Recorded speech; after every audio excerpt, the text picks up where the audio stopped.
स्वागत करता हूं आप सभी का पुनः एक बार मेरे चैनल मुन्ना सर्स लेक्चर में। आज मेरे साथ ऑन स्क्रीन राजेश सर मौजूद है।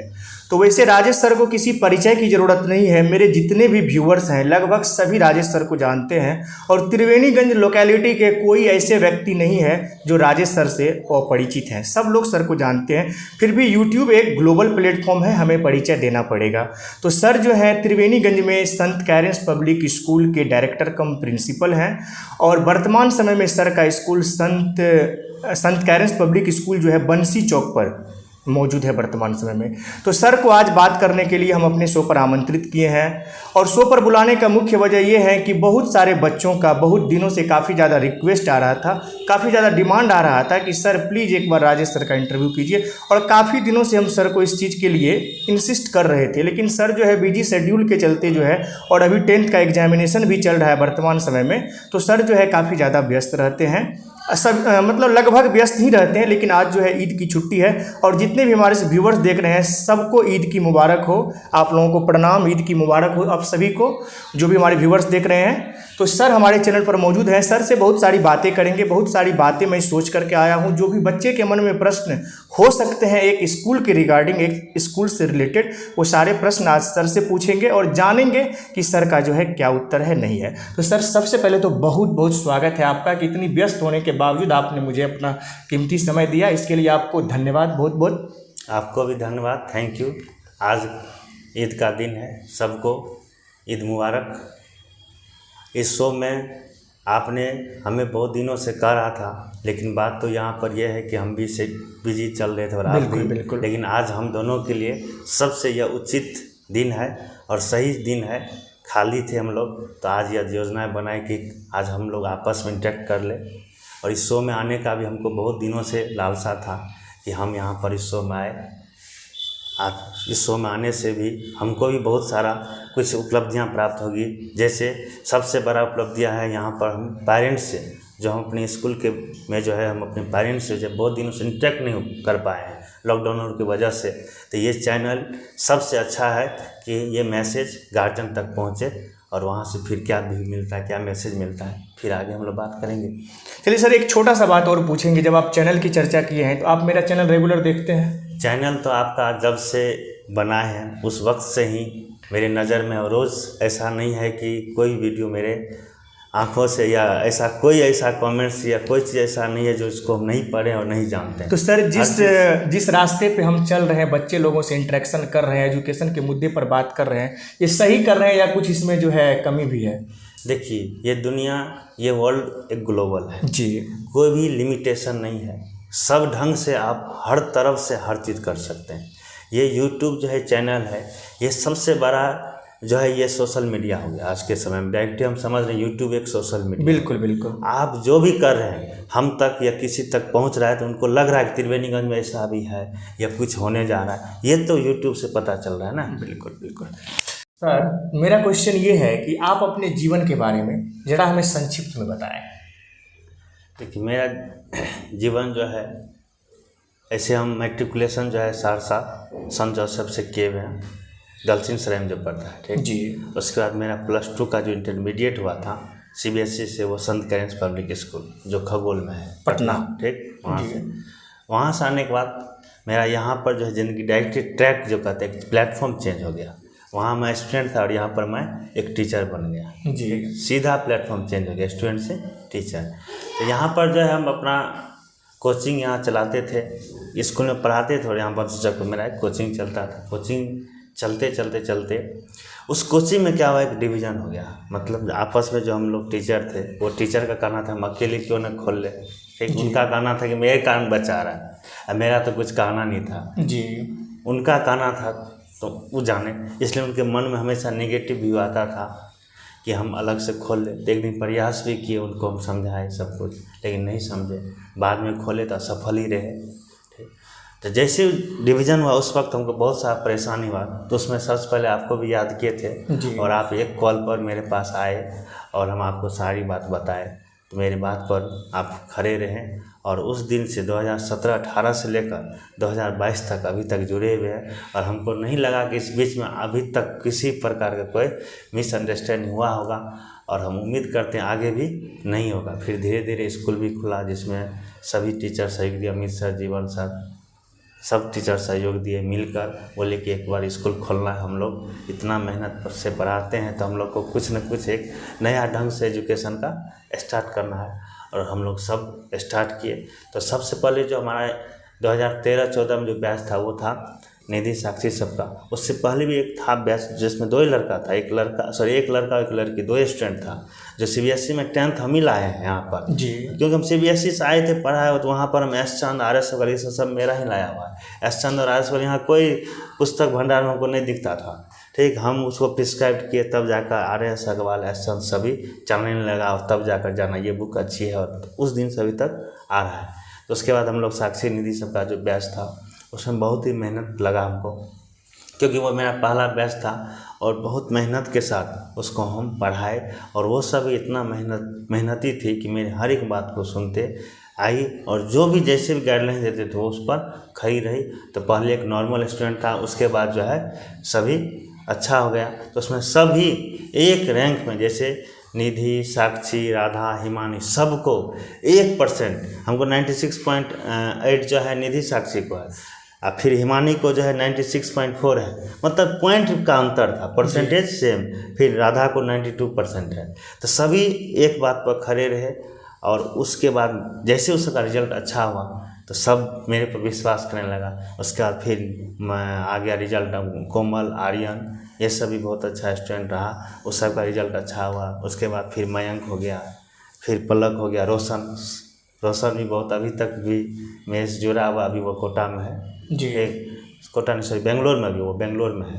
ठीक, मयंक भी अभी कॉमर्स में अच्छा किया है, अभी यूके दिल्ली में है, वहाँ पर अच्छा पढ़ाई कर रहा है। उसके बाद जो है नितेश का आया और सावन का आया, तो वो अभी +2 का एग्ज़ाम दे रहा है वर्तमान में CBSE से।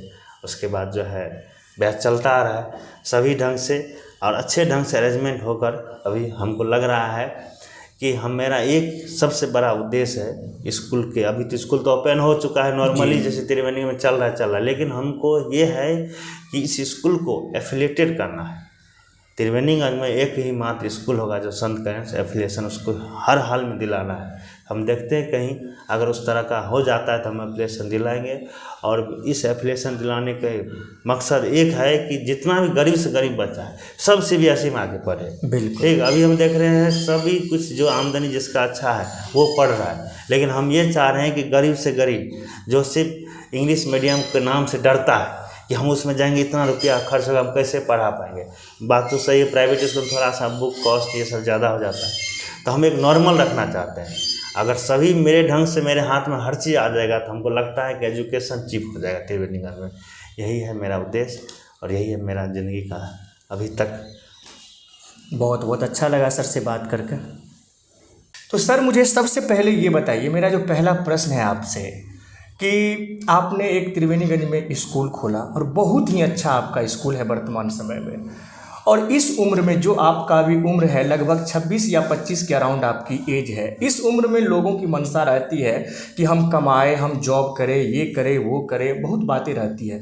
लेकिन वर्तमान समय में आपने एक स्कूल खोला है और आप जॉब करने के बजाय कम से कम 30 लोगों को आपने अभी तक में जॉब दे चुका है और 30 लोगों की रोजी रोटी आपके बदौलत पल रही है। एक तरह से आप जॉब का प्रोडक्शन भी किए और दूसरी बात कि बच्चों को बेहतर शिक्षा भी दे रहे हैं। कब ख्याल आया आपके मन में कि हमें त्रिवेणीगंज में एक स्कूल ओपन करना है और उसको जो है आगे कंटिन्यू करना है, कब ऐसा ख्याल आया था? देखिए, सबसे अभी डिजिटल इंडिया में कोई जो है टीचर बनना चाहता नहीं है। दूसरी बात है कि मैं भी कभी टीचर ये नहीं था कि आज हम कभी टीचर बनेंगे, स्कूल खोलेंगे। सबसे बड़ा हम भी अपना जो है मेडिकल का तैयारी कर रहे थे। ठीक, किसी कारणवश हम त्रिवेणीगंज आए। मेरा जो फैमिली जो था वो इकोनॉमिक कंडीशन बहुत ही नाजुक हो गया था, जिसके वजह से हम आगे का जो हायर एजुकेशन है नहीं कर पा रहे थे। तो त्रिवेणीगंज में ऐसे ही कोई स्कूल में एक मौका मिला था हमको पढ़ाने के लिए, तो उसमें जो है देखिए कि हम अच्छा पढ़ा लेते हैं, हमसे बच्चा बहुत ही खुश हो जाता है।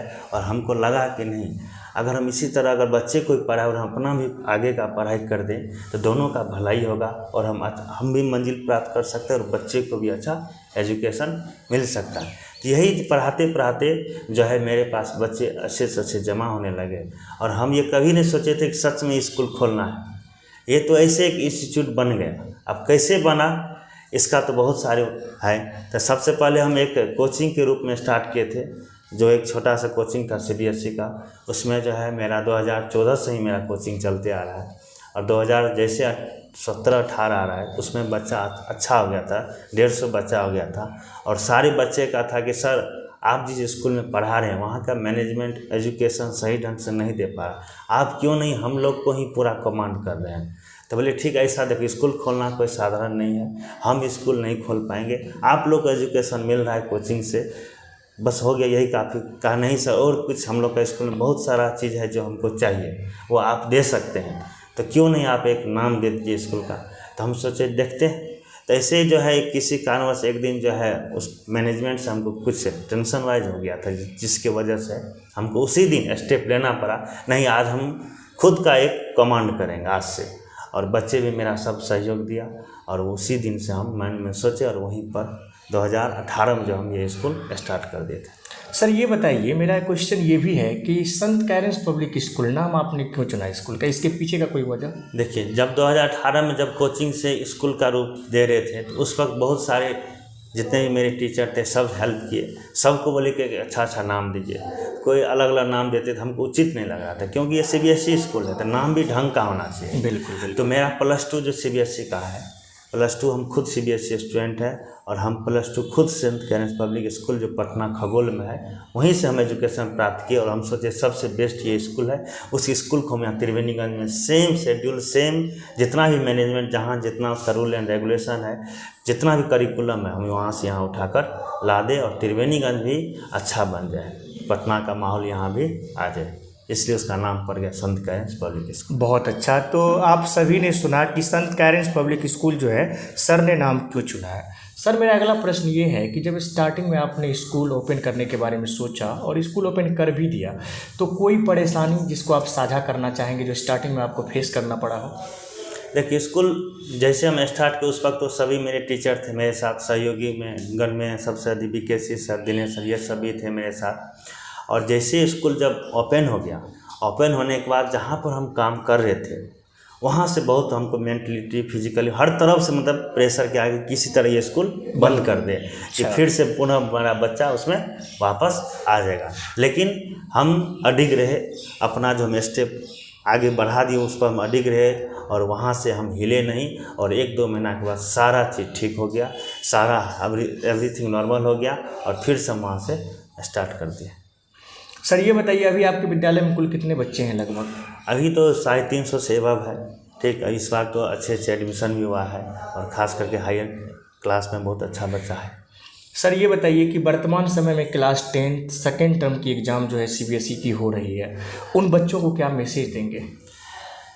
फर्स्ट टर्म का हमारे स्कूल में एग्ज़ाम हुआ था 10th का, इस बार तो रिजल्ट बहुत ही अच्छा रहा, 98-97 गया है, लोएस्ट 88.9 है। सबको अच्छा रिजल्ट आया और सभी खुश हैं। और सेकेंड टर्म का जो एग्ज़ाम अभी चल रहा है, फर्स्ट सब्जेक्ट इंग्लिश हो भी चुका है, और इसमें हमको उम्मीद है सेकेंड टर्म का रिजल्ट भी बहुत ही अच्छा होगा, क्योंकि हर एक बच्चा को बुला के पर्सनली हर तरफ से जो है उसको हम मैसेज गाइडलाइंस देते हैं कि ऐसे तैयारी करना है ऐसे, और सभी बच्चा सही ढंग से कर रहे हैं। अभी घर में हम देख रहे हैं सभी पढ़ रहे हैं, यहाँ तक कि ज़बरदस्ती कोचिंग भी आ जाता है, 3-4 घंटा बैठकर सभी अध्ययन कर रहा था। हमको उम्मीद है कि सेकेंड टर्म में भी बेटर रिजल्ट आएगा।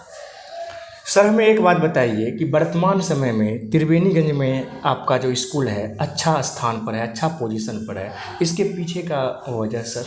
इसका पीछे बहुत सारे वजह है। सबसे पहले कि मेरे जितने भी टीचर हैं सभी हाई स्टैंडर्ड है, और दूसरी सभी अपना स्कूल समझते हैं।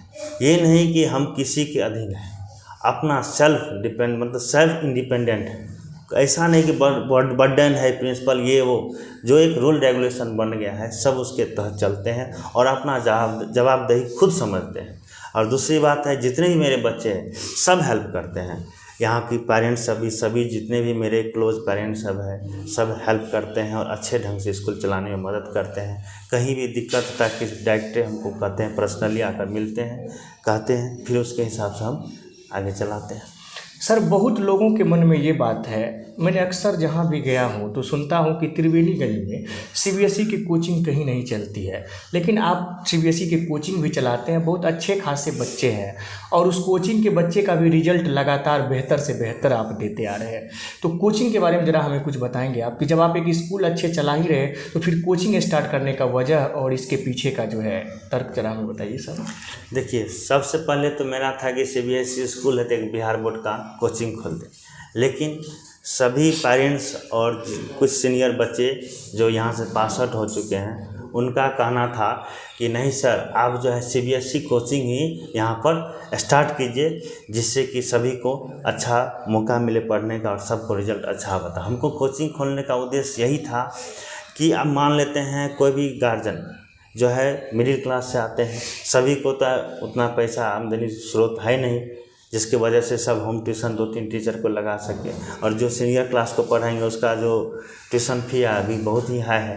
तो हम सोचे एक कोचिंग के रूप में एक अच्छे टीचर को हायर करके रखे, जिसके वजह से सभी बच्चा उसमें पढ़ ले, अपना जितना भी डाउट क्लियर है उसमें बैठ के डाउट क्लियर कर सकता है। इसीलिए सामान्य बनाने के लिए हम इस कोचिंग को शुरुआत किए और हमको लग रहा है कि त्रिवेणी में यही एक मात्र कोचिंग है जो सीबीएसई का अभी सही ढंग से चल रहा है और पूरा सब्जेक्ट का पढ़ाई हो रहा है इसमें। सर हमें ये बताइए कि आप एक स्कूल के डायरेक्टर हैं, बहुत सारे पेरेंट्स से आप रेगुलर मिलते होंगे, लेकिन बहुत पेरेंट्स का सोच ये है कि बच्चे सिर्फ पढ़ाई करें, जबकि बहुत भी पढ़ाई के साथ साथ डांसिंग हो गया, स्पोर्ट्स हो गया, म्यूजिक हो गया, ड्रामा हो गया, ड्राइंग वगैरह हो गया, इसमें जो है वो इन्वॉल्व होना नहीं चाहते हैं। अगर इन्वॉल्व होते भी तो पेरेंट्स उसको मना करते हैं, किसी न किसी वजह से उसको जो है रोकते रहते हैं। इसके पीछे आप क्या राय देना चाहेंगे, आपका ओपिनियन क्या है? देखिए, मेरा ओपिनियन यही है कि जितने भी पेरेंट्स अभी के समय में तो सभी जो है एजुकेशन जो प्राप्त किए उल्ट तरीक़ा से किए हैं, तो उनका एक सोच है, एक है कि पढ़ाई, और जितने भी अभी स्टूडेंट हैं सब जो है हाई फाई है, डिजिटल है, उसका सोच कुछ ज़्यादा ही एक्टिव है, ज़्यादा ही अधिक है। वो सोचता है कि पढ़ाई तो होगा ही, लेकिन अगर मेरा एजुकेशन के अलावा अगर हम मान लेते हैं आर्ट्स में जाए या राइटिंग में जाए या क्रिकेट में जाए या स्पोर्ट्स में जाए या गेम में जाए तो उससे भी बेटर होगा, क्योंकि बहुत सारा एग्जाम्पल वो पढ़ता है, किताब पढ़ता है, तो उससे बहुत सारा उसको मोरल लेसन मिलता है कि नहीं देखिए सचिन तेंदुलकर 3 बार मैट्रिक फेल है, फिर भी वो दुनिया का सबसे बड़ा आदमी अभी उस गिनती मारा है, हाई पर्सनैलिटी में गिनती मारा है। तो वो सबसे उसके दिमाग में वो सब आ रहा है कि कम मेहनत हम करेंगे, इसी में अगर ज़्यादा मेहनत करेंगे हमको अच्छा लगेगा। सभी मेडिकल में जा रहा है, नॉर्मली जा रहा है मेडिकल इंजीनियरिंग में, हम कुछ हट के करें, जो दुनिया जहाँ भीड़ लगा है हम उसको हट के करें। इसीलिए आजकल का जो बच्चा है सभी चाहता है कि हम स्पोर्ट्स में ध्यान दिए, लेकिन पेरेंट्स का कहना है नहीं सिर्फ उसमें जाए। तो पेरेंट्स हम यही कहेंगे कि आप बच्चे को छोड़ दीजिए, बच्चा जिसमें इंटरेस्टेड है उसमें करे, लेकिन उसको गाइडलाइंस देते रहे कि क्या वो सही कर रहा है कि या नहीं कर रहा है, क्योंकि बच्चे तो माइंड का फ्री होता, कुछ भी सोच सकता है, हम यही करें वो करें, लेकिन बच्चे जो कर रहे हैं उसको देख रेख करे, ध्यान सपोर्ट करे, बच्चे सपोर्ट को करे, मैं सपोर्ट करे, ये भी देखते रहे कि वो कर रहा है तो क्या सही में वो कर रहा है कि नहीं। अब हम मान लेते हैं कि अच्छा क्रिकेटर बनना चाह रहे हैं, फील्ड में मेरा वहाँ जो मैच खेले वहाँ पर मेरा क्या योगदान है, हम सच में अच्छे बॉलर है या नहीं है। आप गए वहाँ पर सिर्फ एक क्रिकेट खेलने एक टाइम पास कर रहे हैं, तो वो नहीं, ऐसा नहीं होना चाहिए। सर ये बताइए कि आपके स्कूल से जो पहला 10th का बैच था वो 2018 या 19 था? मेरा देखिए सबसे पहला बैच जो है 2014 है, नहीं कोचिंग के रूप में, ठीक कोचिंग, और स्कूल का सबसे मेरा जो है 2018 है। 2018 सर 2018 बैच का कोई एक लड़का एक लड़की यानी कि कोई एक गर्ल्स एक बॉयज का नाम लेना चाहेंगे जिनको आप अभी तक मिस कर रहे हैं? तो 2018 बैच में जो है नितेश सब था, सावन सब था। एक स्टूडेंट गर्ल्स एक बॉयज का आप नाम बताइए हमें, जिन्होंने आपको पढ़ाई के दौरान काफ़ी ज़्यादा प्रभावित किया हो। तो 2018 बैच तो हमको कंफर्म याद नहीं आ रहा है कौन था, नितेश था या चलिए कोई अच्छा एक मिनट, हाँ 2018 का बैच हमको याद आ गया सर, उसके बाद था नितेश, इससे पहले मयंक और पलक का था, रोशन सब का था बैच जो हमको पलक साक्षी सब का बैच था, जो उस वक्त बहुत ही हमको कोचिंग में भी बहुत सपोर्ट किया था। मेरा कोचिंग का भी उस वक्त डिवीज़न हो गया था, जिसके हाँ और तो सबसे अधिक और आपको याद है आपका कोचिंग का जब डिवीज़न हुआ था तो एज ए मैथ्स टीचर हमको आप हायर किए थे उस दौरान। हाँ, तो उस वक्त जो है जब कोचिंग मेरा विभाजन हुआ था उस वक्त जो है सबसे पहले एक बार परेशानी हुआ था साइंस और मैथ के लिए, थे सत्यम सर भी मदद किए थे। उसके बाद आपके पास हम फ़ोन किए थे कि सर ऐसे ऐसे बात है, तो आप जो है फुल सपोर्ट किए वहाँ पर अपना दिल से, और अभी तक मेरे साथ जुड़े हुए हैं। तो उसी वक्त से 2018 17 या 18 था, उसी वक्त से। आपको क्या लगता है कि हम लोग आगे कंटिन्यू रहेंगे कि नहीं? बिल्कुल कंटिन्यू। जो विपत्ति, हम इतना ही जानते हैं, जो विपत्ति में साथ दे वो सच का रियल फ्रेंड होता है, हम यही समझ रहे हैं और आगे जो है रहेंगे, यही तो पूरा उम्मीद है। सर 2019 का कोई एक लड़का एक लड़की का नाम बताइए। 2019 के बैच में तो शायद मोहित रानी का बैच था। 2019 नितेश था एक में, 2018 मयंक, 2019 नितेश। हाँ 2019 में जो है नितेश और सावन का बैच था। तो नितेश सावन का नाम लेना चाहेंगे आप उसमें? हाँ नितेश और सावन। जी वो दोनों। दो नितेश तो पढ़ाई में थोड़ा सा वीक था लेकिन व्यवहारिक था, बहुत ही कदर करता था, डिसिप्लिन लड़का था। और सावन भी ठीक था पढ़ाई में, अभी भी हमसे जुड़ा हुआ है सभी बच्चे। 2020 यहीं से कर रहे हैं। 2020 एक बच्चा एक लड़का। 2020 में जो है रानी मोहित का बैच हो गया। तो एक रानी एक मोहित का नाम लेना चाहते हैं आप? तो उसमें तो सभी खास, मैं ये पूछ रहा हूँ कि एक गर्ल एक बॉय का नाम। हाँ तो उसमें मोहित रानी तो आते ही हैं, लेकिन सभी बच्चे सही थे, सब क्लोजली थे, ऐसा नहीं अभी भी हैं। 2021 में किसको आप जो है प्रायोरिटी देना चाहेंगे? 2021 के बैच में हो गया आपको, अभी तो बैच चल ही रहा है। तो एक लड़का एक लड़की जिन्होंने आपको काफ़ी ज़्यादा प्रभावित किया हो अपने डिसिप्लिन से, पढ़ाई से। देखिए ऐसे तो हम कह सकते हैं कि डिसिप्लिन में सभी अच्छे हैं, लेकिन अब बात ये होता है कि जो सामने होता है ना तो वो ज़्यादा ही दिखाई पड़ता है। तो खास करके मिठू तो मेरे सामने हमेशा रहते 24 घंटा, तो मिठू तो मेरे सामने ही रहेंगे। और मिठू जो है हर तरफ से हर मेरे साथ है और मेरी बात को सुन रहा है। एक गर्ल का नाम लेना चाहेंगे? और लड़की में तो सभी है, तो बस में एक है जो मधु है, यानी कि आप मधु मिठू को प्रायोरिटी देना चाहेंगे। बहुत अच्छा। सर मुझे ये बताइए कि पूरे स्कूल में अगर मैं आपको नर्सरी से लेकर के क्लास 10th तक 5 डिसिप्लिन स्टूडेंट का नाम पूछूं तो आप किसका नाम लेंगे? देखिए मेरे स्कूल में इतने डिसिप्लिन स्टूडेंट हैं, मैं समझ रहा हूँ, लेकिन उसमें भी मैं कैसे conclusion most discipline student in your school current time 5 का नाम बताएं। करंट टाइम में जो है क्लास जो 10th का पास हो गया तो वो तो अभी स्कूल में नहीं है। नहीं, उसका तो फेयरवेल हम लोग दे चुके हैं। जो चल रहा है अभी, जैसे सिमरन है, संकेत है, 1 नंबर में सिमरन, 2 में संकेत, 3 में आंचल है, ये सब। उसके बाद 8 में जो है 2 का नाम बताइए। 8 में जो आपको आ गया है, जो 8 में हो गया क्लास 8 खुशी हो गया। खुशी 1 का नाम और बताना है। उसके बाद जो है गोरी है। चलिए हो गया, अब हम आपसे ज़्यादा नहीं जानेंगे। 5 बच्चे, सिमरन है, आंचल है, संकेत है, खुशी है, गौरी है। सर मुझे ये बताइए कि 5 पीहू भी है, पीहू भी 6 हो गया सर। 6 तो 5 जैसे देखिए 9th में तो इतना है डिसिप्लिन, उसको हम चूज़ करना बहुत मुश्किल हो जाता है। बात है ऐसे सिमरन, संकेत, आंचल ये सब जो है, खुशी ये सब, गोरी, पीहू सब एक रैंक में आती है। सर हमें एक बताइए, हम थोड़ा सा इंटरेस्टिंग बनाना चाहते हैं इस इंटरव्यू को। पूरे होल स्कूल में सिर्फ एक स्टूडेंट जिन्हें लगता है कि most talented student of the school है, कौन है वो एक स्टूडेंट? देखिए ऐसे तो देखिए सर बेस्ट आप जानते हैं, best is the superlative degree है, वो पूरे वर्ल्ड में एक ही होता है। तो मैं आपके स्कूल की बात कर रहा हूँ, एक बेस्ट स्टूडेंट का नाम बताइए। देखिए बच्चे तो सभी मेरे में टैलेंटेड बेस्ट है, लेकिन सबसे अभी हम कंक्लूजन एक निकाले हैं अभी तक में, तो अभी जो है सिमरन सबसे बेस्ट है। और बेस्ट इस प्रकार से है, वो हर चीज़ को समझती है, हर एक एंगल, मतलब हर तरह से उसका थिंकिंग। पढ़ाई तो है ही, मेंटलिटी क्या पढ़ाई वो तो बहुत ही तगड़ा है, लेकिन पढ़ाई के हट के कैसे हर बात करना है, कभी भी कोई ज़रूरत हो, कुछ भी हो, तो मुंह में सिमरन ही रहता है, तो वो हर चीज़ हैंडल कर लेती है। नहीं, मैं भी यही उम्मीद कर रहा था कि आप सिमरन का नाम लेंगे। और सिमरन आपके पूरे स्कूल में वर्तमान समय में जितने भी स्टूडेंट हैं आपके स्कूल में, मेरी भी फेवरेट स्टूडेंट सिमरन है। सर हमें ये बताइए कि पूरे संत कैरेंस स्कूल का जन्म जब हुआ 2018 में और वर्तमान समय तक बहुत सारे बच्चे स्कूल में आए गए और बहुत सारे बच्चे अभी भी वर्तमान समय में स्कूल है। अगर अभी तक के इतिहास में, संत कैरेंस के इतिहास में अगर एक स्टूडेंट को चुनना होगा तो किसको चुनेंगे और क्यों चुनेंगे, जरा हमें बताइए। ये सवाल आपके लिए थोड़ा सा डिफिकल्ट है, लेकिन फिर भी ऑन स्क्रीन हम चाहते हैं कि आप जो है बताएं। तो स्टूडेंट में सर बॉयज़ की गर्ल्स? अच्छा, ऐसा कीजिए ना कि आप एक बॉयज एक गर्ल बोल दीजिए। चलिए आपके लिए थोड़ा इजी कर देते हैं। मतलब क्लियर कर लिया। हाँ बिल्कुल बिल्कुल। देखिए, सबसे पहले हम बॉयज़ से स्टार्ट करते हैं। हाँ, तो ऐसे तो मेरे पास सभी बच्चे। फिर ये बात मत बोलिए सर, हम आप ट्रैक को चेंज करने वाले। नहीं, ट्रैक चेंज नहीं कर रहे, हाँ। वहीं पर मुद्दा पर ही आ रहे हैं सर। हाँ। बात ऐसा है कि ठीक है सर, मुद्दा पर ही आ जाते हैं डायरेक्ट। तो देखिए, सबसे बड़ा बात क्या है कि कोई भी किसी आदमी को मिस करता है तो वो जब सबसे अधिक समय वो बिताता है उसके पास, तभी जाकर वो आदमी मिस करता है। ऐसे आए मेहमान की तरफ चल गए तो उसको मिस नहीं किया जाता है।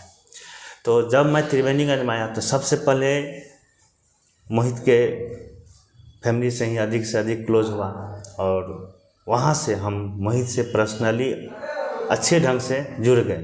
और मोहित उस वक्त 1 या 2 में पढ़ रहा था, ठीक। उस वक्त जो है दूसरे सर पढ़ा रहे थे, तो हमसे अधिक मोहित प्रभावित हो गया और वो मौका दिया आइए से घर। तो वहाँ से हम होम ट्यूशन वहाँ से स्टार्ट किए, और वो ही बढ़ता गया और हम भी बढ़ते गए, वो ही बढ़ता गया और हम भी बढ़ते गए। धीरे धीरे धीरे धीरे वो जब 8, 9, 10th में आ गया, तो फिर जैसे वो 9th में आया, नहीं सॉरी 8 में जब वो आया तो स्कूल हम ओपन कर लिए।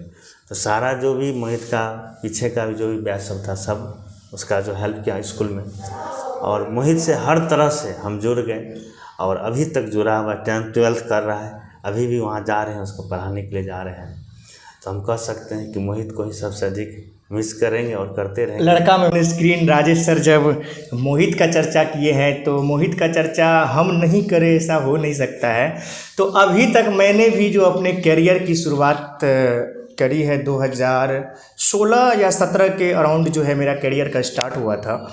ओवरऑल अभी तक अगर मुझे भी 2 स्टूडेंट को चुनना होगा, मैंने भी बहुत सारे स्टूडेंट से मिला है, बहुत कोचिंग में, स्कूल्स वगैरह में, ट्यूशन्स वगैरह में पढ़ाया हूँ। अगर मुझे भी 2 स्टूडेंट को चुनना होगा होल लाइफ के लिए, अभी तक जो मेरा लाइफ रहा इसका, तो पहला लड़का मोहित होगा और दूसरा लड़का राकेश होगा। राकेश और मोहित से मैं इतना ज़्यादा अभी तक जुड़ा हुआ हूँ और लगता है कि हमेशा जुड़ा रहूँगा। बहुत अच्छा दोनों लड़का है, और मोहित से तो मैं प्रत्येक दिन मिलता हूँ, कोई ऐसा दिन नहीं है जिस दिन मोहित से नहीं मिलता हूँ। और मेरी शुभकामना मोहित के साथ है कि मोहित अपने ज़िंदगी में बहुत आगे बढ़े, बहुत आगे बढ़े। वो पढ़ाई में ही अच्छे नहीं हैं क्या सर? पढ़ाई के साथ साथ उनका बिहेव, उनका बात करने का तरीका, कोऑपरेट करने का तरीका, हर तरीके से वो बेस्ट है। बेटर नहीं है, वो बेस्ट है हम लोगों के लिए। और बहुत ही ज़्यादा हम लोगों को सपोर्ट किया है, राजेश सर को भी और मुझे भी। मुझे तो पर्सनली बहुत ज़्यादा सपोर्ट किया है। तो मोहित नहीं, मिस तो नहीं करता हूँ, रोज़ तुमसे मिलता हूँ तो मिस यू नहीं बोलेंगे, लव यू बोलेंगे। तो चलिए सर, आगे हम बात करते हैं कि हमें ये बताइए कि वर्तमान समय की जो पीढ़ी है, आप भी बच्चे लोग से मिलते हैं, आजकल छोटे छोटे बच्चे जो है नशा का शिकार हो रहे हैं सर। छोटे छोटे बच्चे जो है नशा का शिकार हो रहे हैं, मोबाइल से ज़्यादातर चिपके रहते हैं। कम उम्र में जो है उनका आँख में प्रॉब्लम, आँख में डिफेक्टिव आ जाता है। इनको लेकर के क्या कहना चाहेंगे सर? ऐसा क्यों हो रहा है? अपना लोग के समय में तो ऐसा बिल्कुल नहीं होता था। देखिए, सबसे बड़ी बात है कि आजकल के जो जनरेशन है 5वीं क्लास से बुझ जाता है सोशल फिल्म सब, उसका क्या कहता है। सबसे अधिक है मोबाइल, टीवी। हम लोग 10th में फिल्म देखते थे, कोई मूवी एक महीना या 2 महीना एक मूवी देखते थे। ये सब 1, 2, 3 से ही समझ जाता है मूवी का क्या है नहीं है। वो टीवी सबसे ज़्यादा अफेक्ट किया, और अब धीरे धीरे टीवी हट गया, मोबाइल अफेक्ट किया। मोबाइल में हर तरफ से चिपके रहता है, ठीक। चाहे इंस्टाग्राम हो, फेसबुक हो, ट्विटर हो, स्नैप हो, क्या क्या जितना भी आ गया है सब उससे जुड़ा रहता है, उसका मिसयूज करता है। अभी कहीं भी जाइए आप, अच्छा बच्चा भी मोबाइल में चिपका रहता है। ऐसा नहीं है कि पढ़ाई सिर्फ मोबाइल के बिना नहीं होता है, पढ़ाई होता है, लेकिन उसका हम पढ़ाई की तरह यूज करेंगे। बिल्कुल बिल्कुल। उसको अगर कम यूज करें तो आँख का रोशनी ज़्यादा दिन जाएगा। अगर हम मोबाइल में जाएंगे तो मोबाइल का सबसे ज़्यादा रोशनी आँख की रोशनी को बर्बाद करता है। अगर हम 1 घंटा कोई फिल्म देख ले, 1 घंटा कोई न्यूज़पेपर पढ़ ले या किताब कोई स्टोरी पढ़, नींद आ जाती है। तो मोबाइल जो हम देखते हैं उस वक्त कितना हमारा रेडिएशन आँख का वो कंज्यूम करता होगा, सोच सकते हैं। इसीलिए हम यही कहेंगे आजकल के जो स्टूडेंट जनरेशन का है, सभी मोबाइल से दूर रहें। आप किताब से पढ़ो, आपके पास जो टीचर आते हैं उनसे डिस्कस करो, उनसे डाउट क्लियर करो। नहीं होता स्कूल में डाउट क्लियर करो, मोबाइल से दूर रहो। मोबाइल तो एक बहाना है, बस मोबाइल मिलना चाहिए। वहाँ पर एक्सरसाइज 2A RS वाला का पढ़ रहा है, लेकिन स्क्रीन इधर कीजिएगा तो देखिएगा, स्क्रॉल कीजिएगा तो वहाँ इंस्टाग्राम खुला हुआ रहेगा। ठीक, वो सब नहीं होना चाहिए। आप अपने को चिट कर रहे हैं। अभी पेरेंट्स को आप चिट कर रहे हैं, तो पेरेंट्स क्या, पेरेंट्स तो आपको फेथफुल, आपको विश्वास करके आपको मोबाइल दिया है कि ठीक है मेरा बच्चा पढ़ रहा है, उसको पढ़ाई में दिक्कत ना हो। लेकिन ये उनको नहीं ठग रहे हैं, आप खुद ठगा रहे हो। एक दिन रोड पर निकलो, ऐसे टहलते हुए दिखोगे तो वही सब देखता है, और बाद में क्या होता है, संगत जो है ना सबका वैसे ही है। क्योंकि अच्छा रहेगा तभी ना, कोई उठना बैठना भी देखना चाहिए, मेरा बच्चा किसके यहाँ उठ रहा है, बैठ रहा है। तो अगर कहीं भी आप देखिएगा एक छोटा बच्चा, उसका दोस्ती रहेगा मैट्रिक इंटर वाला सबसे, तो क्या होता है, प्रभावित करा है। कोई भी छोटा बच्चा अगर बड़ा के साथ घूम रहा है, इसका मतलब क्या है, वहाँ गलत होगा ही आपका बच्चा। वही सबसे क्या होता है, कम उम्र में स्मोकिंग करने लगता है, कोई फील्ड पर, कोई उधर छुप के। सिगरेट तो एक नॉर्मल हो गया आजकल। ये सबसे कुछ होता नहीं है। आदमी अपना डाइट ले नहीं रहा है, हरा सब्जी खा नहीं रहा है, सिर्फ जो है चाउमीन बर्गर खा के माइंड उसी तरह हो रहा है। सर, आखिरी संदेश, इंटरव्यू के आखिरी पड़ाव पर है, इंटरव्यू की हम समाप्ति करने वाले हैं। आखिरी मैसेज सभी स्टूडेंट्स को जो ये वीडियो को देख रहे हैं, उनको क्या देना चाहेंगे सर? देखिए, जितने भी स्टूडेंट हैं ये जो वीडियो देख रहे हैं, तो सबसे पहली बात हम यही कहेंगे, आप सोशल मीडिया से दूर रहो। क्योंकि ये सोशल मीडिया हमें क्या एक इंटरटेनमेंट बना देगा। जिस प्रकार से हम मोबाइल इंटरटेनमेंट के लिए यूज़ करते हैं, खुद मोबाइल हमको एक दिन इंटरटेनमेंट बना देगा। और जिस तरह उसमें जोकर कोई होता है उसको देख कर हम हंसते हैं, वैसे हमको देख के हंसेगा। इसीलिए हम कहेंगे मोबाइल से दूर रहना है और सेल्फ स्टडी करना है। जो सेल्फ स्टडी कर रहा है वो सबसे बड़ा बेस्ट स्टूडेंट हो रहा है। हम यही कहें, कितना भी कोई टीचर पढ़ा दे उससे कुछ भी नहीं होगा। Self help is the best help. ठीक, आप खुद स्टडी कीजिए सेल्फ। जैसे हम मान लेते नदी में हम डूब रहे हैं, तो हम क्या करेंगे, बचाओ बचाओ, अपना हाथ पैर मारेंगे नहीं। अगर हम अपना सेल्फ कुछ कर रहे हैं तो हम अपने में एनालिसिस कर रहे हैं। हमारा जितना ब्रेन एनालिसिस होगा, ब्रेन उतना डेवलप्ड होगा। तो इसीलिए मोबाइल को दूर रखना है। ठीक, और सवेरे सोना है, सवेरे जगना, early to bed early to rise. और सबको हम कहेंगे, जो भी स्कूल में है होमवर्क मिलता है सबको सही ढंग से करना है, सभी टीचर को रिस्पेक्ट करना है, अपने फैमिली का जो रेपुटेशन, जिस फैमिली से बिलोंग करते हैं उसको बचाना है, और इसी कामना के साथ आगे बढ़ना है। और उम्मीद करते हैं मेरे जितने भी व्यूअर्स, आपके जितने भी इस यूट्यूब के व्यूअर्स हैं और जितने मेरे स्टूडेंट्स हैं, सभी अच्छे हैं और अच्छे बनेंगे। बस गाइडलाइंस की ज़रूरत है और हम लोग मिलकर तो दे ही रहे हैं। उम्मीद है आने वाला दिन में ये सारा चीज़, जितना भी ड्रॉबैक्स है, सब हट जाएगा और अच्छा हो जाएगा।